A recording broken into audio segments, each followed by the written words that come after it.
I mean, you wanted this to be more like professional pay, and now you're surprised that women athletes and the walk-ons aren't going to make as much as the athletes generating the revenue. That's professional sports. The WNBA, they play year round because they got to make money because they're not making as much as the NBA is making. That's economics.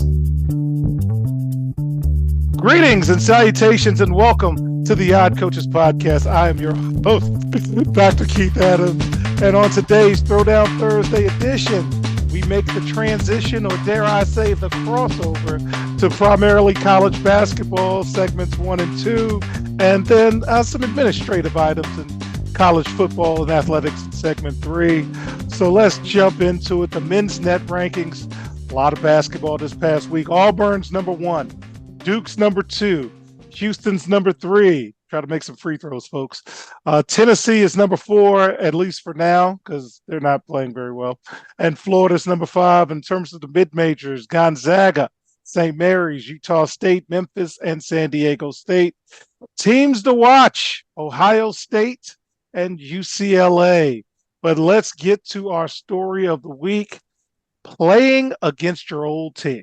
So John Calipari received a mixed response when Arkansas went to Rupp Arena to play Kentucky, and Arkansas got the win by 10.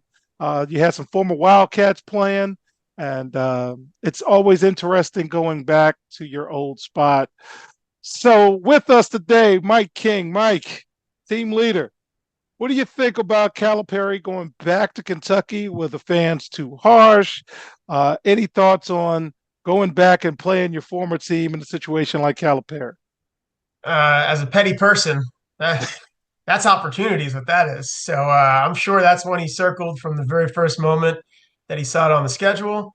He knew the when, he knew the where, the why, the how. That's the one he wanted. The rest of the games are gravy after winning that one. And from the fan perspective, uh, boo whoever you want to boo, cheer whoever you want to cheer. Now he did bring a championship, or AD brought a championship, but he did bring one championship. I feel like when you bring a championship, it's a little different. There's some respect there when a championship is brought, but he also should have brought a lot more. So I don't blame him for doing. He had the number one recruiting class every year. Robert, is the booing petty or it's a part of the gig? Yes, I think it's a little bit of both. I mean, it's petty because he, jilted lover, you left Kentucky because you got a better deal at Arkansas. I mean, whatever. But at the same time, I mean, they boo everybody who comes in, and any opposing coach, any opposing team. And are you wanting to beat the brakes off him because he was there last year with some of those guys? Yes. That being said, I mean, Kentucky, that we're taping on Sunday morning, and that game was on Saturday night, and Kentucky didn't show up, man. Arkansas basically took it to them. So, I mean, the old saying, you can't go home again. That basically sums it up right there, right? All right. So I'm glad I got both Mike and Robert here because there's a lot going on with the House decision. So to quote the late, great Luther Vandross, a house is not a home. Last week, there was a deadline to file any objections to the nearly $2.8 billion NCAA antitrust settlement, and it yielded more than a dozen legal challenges. So ESPN reached out to 4 antitrust experts, and the deal is still likely to be approved, but some objections have the potential to delay, reshape, or derail the deal, and any significant delay could cause a whole new wave of chaos. So here's some of the objections. The athletes and lawyers who objected to last week's decision raised concerns with several parts of pending settlement, including claims that future limits on how much schools can give their athletes create a new illegal cap, violating the same laws that prompted the case to be filed. Another one is claims that the $2.8 billion in damages is too low and the formula used is unfair to women athletes, walk-ons, and others. Another clause places that a limit on team rosters could eliminate thousands of opportunities for athletes to play Division I sports in the future, and alleged conflicts of interest for the plaintiff's attorneys, including a clause that obligates them to receive reasonable efforts to support NCAA lobbying in Congress for a new law limiting future antitrust challenges on the spending limits. So all of this is coming down to April 7th, so mark your calendars, because Judge Claudia Wilken, who presided over multiple NCAA lawsuits, has a scheduled hearing on that day, and her mandate is to determine whether the deal is fair, reasonable, and adequate. Well, yours truly, Dr. Adams, is the president-elect of the Drake Group. The Drake Group is a nonprofit organization working to better educate U.S. Congress and higher education policymakers about critical issues in collegiate athletics, and this is a critical issue. I get the opportunity to sit in and hear a lot of comments about what's going on. So, Robert, you're our administrator. All of this is across your desk. We've covered it from the beginning. Share your thoughts about where we are and where we could possibly be going. Well, I mean, first of all, there's a lot. This whole thing it's immense. And it seems like what will probably happen is she will approve the settlement with some edits required. Seems like that'll be something that it seems like that's the path of least resistance. It seems like that's the path that makes the most sense, that revisions will be required to the settlement. I think one thing that's really interesting that has not been mentioned at all, and I'm not sure what bearing this would have on the settlement, especially given our current administration and how things are being handled at the cabinet level. But none of this talks about what is the House settlement's impact on Title IX regulations. We haven't talk about that at all. And remember the equitable versus equal argument, how much of that money goes to women's athletics. I mean, none of that is discussed in this House settlement at all. So, basically anything that anybody says about, this settlement, what's going to happen, who's getting how much money, I mean, it's all, nobody knows nothing. I like that. Nobody knows nothing. Mike, you have sat at the union table. You've been a building rep. Athletes are not contracted employees, even though it sounds like they're moving this way. You've seen all of this. What are your thoughts and anything moving forward with that? I mean, you wanted this to be more like professional pay, and now you're surprised that women athletes and the walk-ons aren't going to make as much as the athletes generating the revenue. That's professional sports. The WNBA, they play year round because they got to make money because they're not making as much as the NBA is making. That's economics. So yeah, there's a lot of money. There's a lot of damages, and it's not going to be fair. And Title IX mattered until we put money into everything. Now Title IX doesn't matter, does it? Right? Like that. Now every single decision is like, yeah, Title IX. No, we'll worry about that later. You wanted money in non-professional sports, you got it. Well, and with that, fans, in segment 2, we're going to talk about the women's game and the ACC's new deal. Should be interesting, and the impact on women's basketball. We'll be right back on the Odd Coaches Podcast. This is Dr. Keith Adams, president of the CKA Save Project and author of Finding the Balance, My Personal Journey to Academic and Athletic Success. This book is your key to unlocking the secrets of being a successful student athlete. Drawing from my 30-year career as a teacher and coach, this instructional guide offers a unique perspective on achieving success in both academics and athletics. With over 15 personal stories and insightful antidotes, Finding the Balance is a must-read for student athletes, parents, coaches, teachers, and administrators. Visit www.ckasaveproject.org to get your copy and start finding the balance today. Welcome back to the Odd Coaches Podcast in segment 2. Let's get to the women's net rankings. 1, South Carolina. 2, UConn. 3, Texas. 4, UCLA. And 5, USC. Top mid-majors. Richmond, Harvard, South Dakota State, Fairfield, and yes, go Patriots, George Mason. Teams to watch, Tennessee and UNC. But our story of the week, ACCU soon.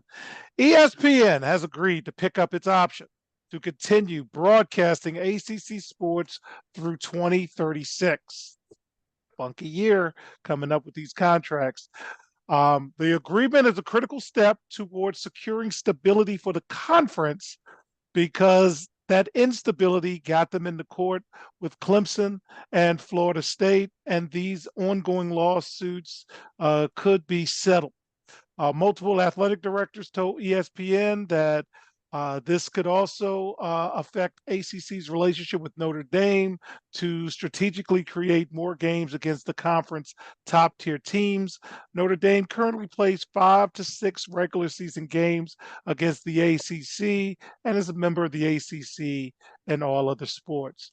So under the new proposed plan, a percentage of ACC television revenue would be included in a, quote, brand fund, and that money would then be distributed to schools that annually generate the most revenue in the conference for football and men's and women's basketball, with Clemson, Florida State, Miami, and North Carolina likely being at the top of the pyramid. So what is the impact on women's basketball? The ACC has 10 teams currently ranked in the top 50 in the country. Florida State has a net ranking of 22 and they're 17-4, but Clemson is 64 and they're 11-10. The SEC has 10 teams ranked in the top 35, and the Big Ten has 12 teams ranked in the top 40. The ACC needs stability, and this just might help. Mike, your team left the ACC in part because it didn't have any stability, and the Big Ten provided stability. Giving you this information, what are your thoughts, sir? Well, they've locked up that bronze medal because they're not in the conversation for the top 2. So good for them for staying relevant for another 9 to 10 years. But football rules all, and the Big Ten's winning football championships. And we know the SEC is the best football conference. ACC basketball's their thing, but UConn's been the best basketball team for a while. So they're not winning that either. Now, Duke's great. But when's the last time Duke won? Until they start winning stuff, this is, they've locked in the bronze medal, and that's good. I'm still glad to be out of the ACC. Give me the gold or silver, which is what I'm in now. The ACC, they're never gonna compete. I mean, compete with the Big Ten or the SEC. And again, I just look back to like all those games, like, oh, we're playing Wake, we're playing Pitt, there's a lot of who cares in the ACC. The good's good, but boy, there's a lot of like meh. So the ESPN saying they want to broadcast the good games. They're gonna need some of these teams to play each other 5 times because there's a lot of who cares. All right, Robert. Again, we've covered the ACC, the 50% of conferences having new and old members. Does this help? What do you think? I mean, it helps in the sense that I guess that, the revenue stream is stable. I mean, it does help that. And if they can get assurances that, Clemson and Florida State are going to play every year, Florida and Miami are going to play every year, Notre Dame is going to play those three teams every year. In that sense, that helps because they need more marquee games. They don't get anything out of Notre Dame playing Virginia. I mean, they don't. They just don't. I would, and they already do that for basketball as well, but I would assume they would, make sure that they are prioritizing games of that nature, including women's games of that nature. But the amount of money that we're talking about between now and the end of that contract, I believe both the SEC and the Big Ten have to renegotiate their media rights. And that number is not going to shrink, you wouldn't think. It's not going to get smaller. Even with all of the uncertainty with, cable, satellite TV, streaming platforms, it's that number's not going to get smaller. So it helps them. As Mike said, I mean, they're a solid number 3. And I don't know if they're a solid number 3, gentlemen, because the Big 12's got some good basketball too. Well, I mean, but they've locked up their money. They locked up their money. Yeah. All right. Okay. So I'm good with. Let's go with that. They locked up their money. All right. So fans, when we get back in segment 3, great article by CBS Sports to actually talk about contracts with student athletes and the football players. Can't wait to break that down with two people who hopefully likes education and athletics, but these contracts should be interesting. We'll be right back on the Odd Coaches Podcast. This is Dr. Keith Adams, president of the CKA Safe Project, with a question for you. Are you passionate about supporting student athletes? If so, then become an official member of the CKA Safe Project and make a difference today. With your membership, you'll be able to help us provide essential academic and athletic support to underserved communities nationwide. Join us in empowering student athletes to achieve their full potential, both on and off the field. Together, we can build a brighter future through education and sports. Visit ckasafeproject.org and choose your membership level now. $25 is a bronze level membership, $50 is a silver level membership, and $100 is a gold level membership. Be a part of the change. Become a member of the CKA Safe Project today. Welcome back to the Odd Coaches Podcast. In segment 3, let's talk contracts. If the agreed upon house settlement that we mentioned in segment 1 is approved in April by California-based Judge Claudia Wilken, it will usher in an era in which schools in the Power 5, 4.5 can directly pay athletes for their name, image, and likeness, and it will begin a new era. So CBS Sports did an outstanding job. The article's there. You can go to CBS Sports and read it in its entirety. But they reviewed 4 athlete compensation agreements to shed light on how schools are preparing to pay players. 2 of the agreements we talk about are from 2 separate Big Ten schools. One is from an SEC school and another one is from a Big 12 school. So let's talk about the Big 12 school. You've got a 2-part agreement. The Big 12 schools agreement is the most straightforward. The players signed 2 agreements in terms of their NIL rights. One is with the school's collective through the NIL platform Open Doors, which covers compensation through June. And then the second one kicks in July 1st, and that is through the school's collective. So postseason initiative incentives, and participation. The Big 12 athlete will receive equal monthly payments from July to November, but the deal is backloaded. So in December, he will earn a standard month pay plus a 150% increase, which is kind of like a bowl bonus. And this structure helps address the lack of participation in bowl games. So the future of the bowl system beyond the 12 teams in the playoffs is something that we're going to follow. But bowls are expected to push for ways to get their games to mean something and have people play. The Big Ten's agreement, again by CBS Sports, had something similar. The collective portion lasts through June. The school's agreement takes place in July. December payments are equal, but not paid out until either December 1st, 2025, or 10 days after the school's last game, whichever is later, to make sure that they play in a January bowl game. So here are some clauses and some compliance. Both the Big Ten and the Big 12 agreement included clauses on enrollment requirements, termination if the athlete leaves the school, the team, or enters the transfer portal, restrictions on promoting political organizations, sports gambling, alcohol, tobacco, adult entertainment, or substances banned by the NCAA, and a clause in the Big 12's contract states that if an athlete fails to disclose a known physical or mental health condition, it can impair their ability to compete. Payments are reduced by 50%. Buyouts. Compensation amounts are laid out in agreement but are not fixed. The Big Ten school said you can adjust the player's payout based on marketability. For example, winning the Heisman increases your value, reduced playing time decreases your value. All right. So this is not standardized contract language, but it certainly sounds like it.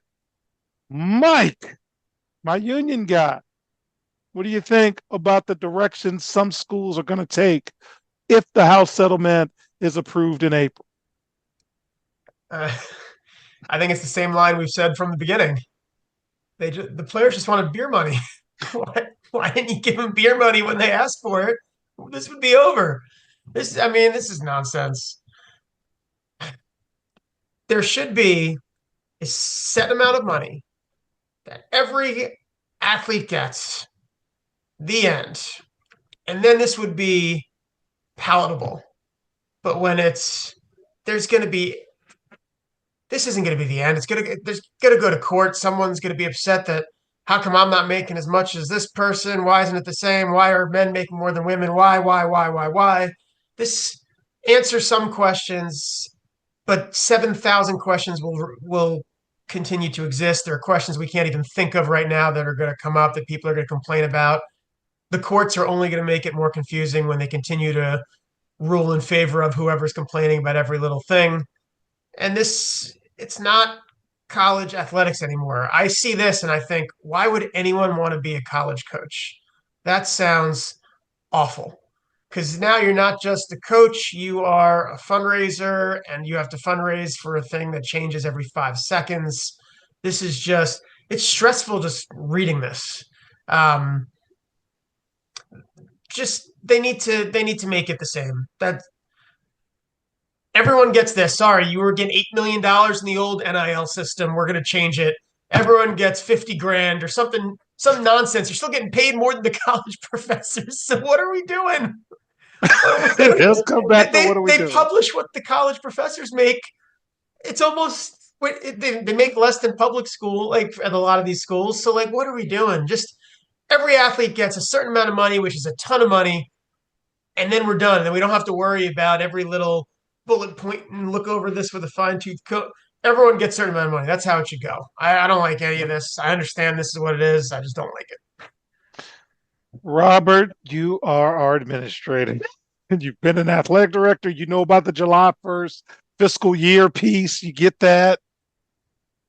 This is real. This is happening right now. So there is no, what about this? What about that? These are contractual obligated things. What's your reaction to it? Like Mike said, the NCAA had an opportunity to address this and didn't. And what did you think was going to happen? And all of this is unintended consequences because nobody knew what was going to happen. nobody knows what's going to happen now, whether this is approved or not. And Mike is right. There's going to be all kinds of legal challenges to it. It's going to drag out in court. It's a Pandora's box that's open now, and stuff is still coming out of the box. And Mike's right. It's exhausting. It is exhausting trying to follow this. It is exhausting trying to keep track of it. I cannot imagine being a college coach now the football programs at least have general managers. I assume that's going to be more of a school-wide thing, or maybe each revenue producing sport is going to have a general man. I don't know. It's exhausting. It's exhausting and it's stressful, and we should just call it what it is and say, these are school-sponsored professional sports, and just go from there, because there's no way to know not only what's going to happen to the Big Four, the Power Four, but what about all of the other Division I schools that are not Power Four schools? What's going to happen with athletic? What happens to Division II, Division III, NAIA, junior college? This impacts every level. It impacts every level. And go ahead. Because nobody knows what's going to happen, people at every level are everybody is winging it. They're making it up as they go along, and that's no way to run a ship. Let me tell you. Yeah. I'm glad you said it that way, because the third and fourth agreements are taking a totally different approach. The SE Schools agreement only covers the collective portion. So after July 1st, kind of don't know what's going on with that.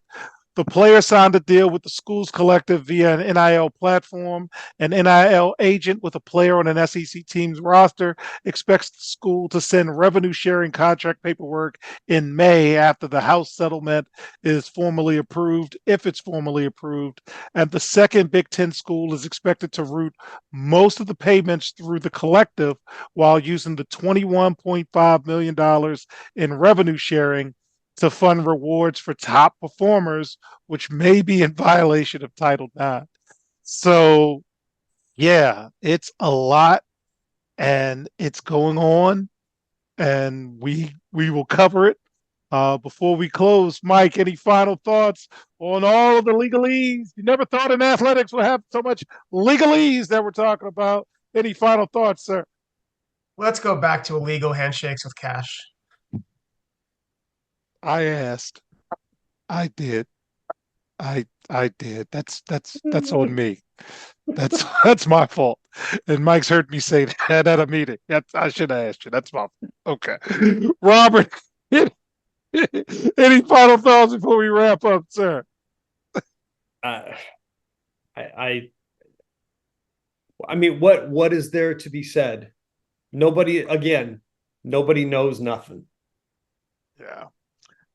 So for me, fans, I always remind folks that the NCAA was founded in the early 1900s because they were cheating in football and they wanted to have some type of structure. And we're still kind of at the same spot. So on behalf of our cavalcade stars, I'm Dr. Keith Adams saying thank you for listening and to watching the Odd Coaches podcast. And we'll see you on the sidelines. Until next time, take care. The Odd Coaches podcast is sponsored by the CKA Save Project. The CKA Save Project is an industry leader in providing student-athlete academic and athletic support. From assessing student-athletes' academic and athletic skills, to measuring and monitoring student-athlete academic progress, to improving student-athlete time management and organizational skills, the CKA Save Project provides wraparound services for student-athletes from middle school through college. For more information, visit us on the web at www.ckasaveproject.org or schedule a free consultation with Dr. Keith Adams by emailing cka@ckasaveproject.org. We hope you enjoyed today's show. The Odd Coaches podcast drops new episodes every Tuesday through Friday on most weeks. Make sure you subscribe to the Odd Coaches podcast on Apple Music, iHeartRadio, Podbean, Spotify, and YouTube. Follow the Odd Coaches podcast on Twitter and Instagram at Odd Coaches. Follow Dr. Adams on Twitter and Instagram at CKA Save Project. In addition, follow Coach Mike Francis on Twitter and Instagram at Coach Franchise, spelled Coach Franchize.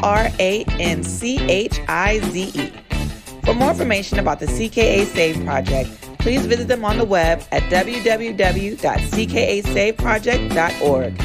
See you next time on the Odd Coaches podcast.